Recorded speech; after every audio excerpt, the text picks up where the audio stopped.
Professeur Antoine Pellissolo, bonjour. Bonjour. Merci d'être sur RMC et RMC Découverte. Vous êtes le chef du service de psychiatrie à l'hôpital Henri Mondor à Créteil.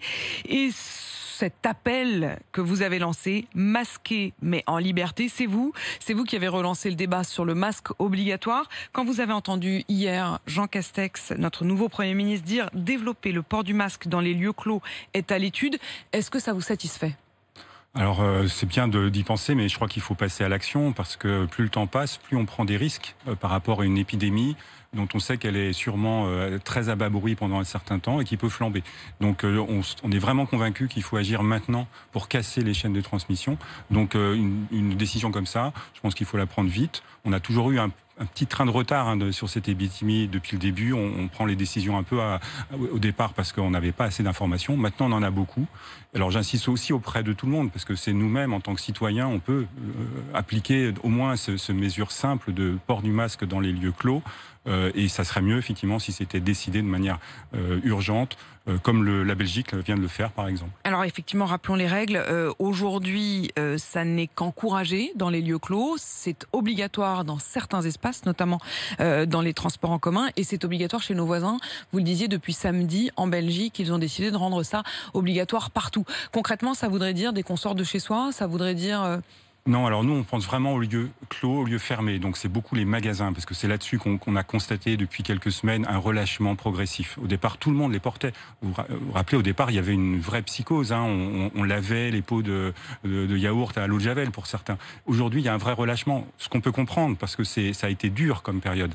Mais les lieux comme les grands magasins, les grandes surfaces où il y a beaucoup de monde et où l'air ne circule pas bien, c'est vraiment ça la priorité. On pourrait dire aussi les musées, les cinémas, les salles de sport, enfin tous ces lieux-là. L'extérieur, je pense que ça se discute encore, mais on ne voudrait pas non plus épuiser tout le monde. Et je crois que ça ne se justifie pas, en tout cas aujourd'hui, par les connaissances qu'on a de la diffusion du virus. Alors, ce qui a relancé cette question, c'est non seulement votre tribune ce week-end, mais c'est aussi les images de ce concert géant à Nice. Là, c'était en extérieur, mais il y avait quand même 5000 personnes, sans masque, sans distance physique. Ça vous inquiète quand vous voyez ces images ? Oui, c'est une prise de risque. Alors, pour l'instant, on n'a pas de retour sur des événements de ce type-là qui auraient été vraiment des occasions de grandes créations de foyers, de clusters. Mais je crois que là aussi, par précaution, si la majorité des gens portent le masque, on gagne du terrain sur ces risques de contamination. Peut-être que l'obligation doit se faire au coup par coup dans ces cas-là, mais vraiment l'essentiel, je le redis, c'est quand même les lieux fermés. Et puis, quand même, à chaque fois aussi, le lavage des mains et la distance physique qui restent des mesures essentielles aussi. Professeur Pellissolo, le masque, vous dites au fond, c'est un moindre mal, parce que si on rend obligatoire le port du masque, on pourra alors peut-être éviter de devoir reconfiner. Exactement, c'est rester libre, on l'a dit, masqué mais en liberté, ça veut dire qu'on garde notre liberté de déplacement. On a tous été très marqués par l'impossibilité de sortir de chez soi. C'est ça qu'il faut éviter. Alors évidemment, éviter aussi les conséquences sanitaires, tous les malades dans les hôpitaux et les décès. On a eu 30 000 morts, l'épidémie dans le monde continue à flamber. Évidemment, nous on a l'impression que ça s'est calmé, mais ça peut repartir à tout moment. Donc les risques sanitaires et les risques économiques qui vont avec un confinement, c'est relativement peu de choses de porter le masque quand on rentre dans un lieu fermé.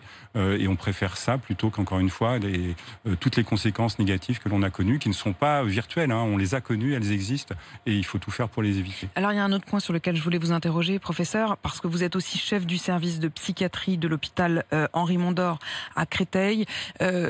Certains ont appelé également à une attention toute particulière sur ce domaine-là, qui pourrait être l'une des conséquences du confinement. Précisément, vous le disiez, nous n'étions plus libres, et pour certains, ça a été une véritable souffrance. D'abord pour ceux qui souffraient déjà avant de troubles psychiatriques, mais ça a créé aussi de nouveaux troubles psychiatriques. Est-ce que vous, qui êtes en première ligne sur ces questions-là, vous constatez la naissance d'une sorte de stress post-traumatique, post-Covid, post-confinement ? Oui, alors c'est assez diversifié. Ce sont effectivement des personnes qui étaient déjà en souffrance et qui, pour certains, n'ont pas pu être suivies correctement ou ont subi vraiment les conséquences du stress, de la crise. Et puis d'autres personnes qui n'étaient pas forcément très vulnérables, mais qu'on voit arriver maintenant dans des états d'angoisse marqués, de dépression, avec des idées suicidaires, enfin des conséquences diversifiées. Il n'y a pas juste un syndrome post-Covid, il y a beaucoup de situations différentes qui se traduisent par donc le stress, le burn-out, les consommations de de drogue aussi, enfin tout ce qui peut marquer la souffrance psychique.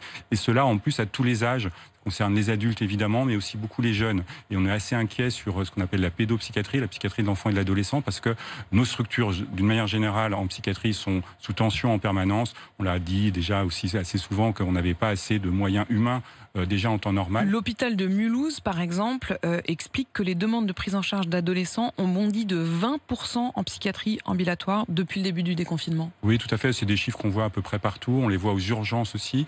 Donc ça concerne en effet des enfants, des adolescents. Et notre système, encore une fois, est plutôt très, très en difficulté dans ces cas-là. Et là, il y a 2 semaines, Olivier Véran s'est engagé, je le cite, à mettre le paquet sur la pédopsychiatrie. Est-ce que vous le constatez au-delà de ça? Est-ce qu'il y aura du concret? Alors c'est une bonne mesure aussi, vraiment de renforcer ce qui existe de manière insuffisante aujourd'hui, la pédopsychiatrie, toute la psychiatrie d'une manière générale.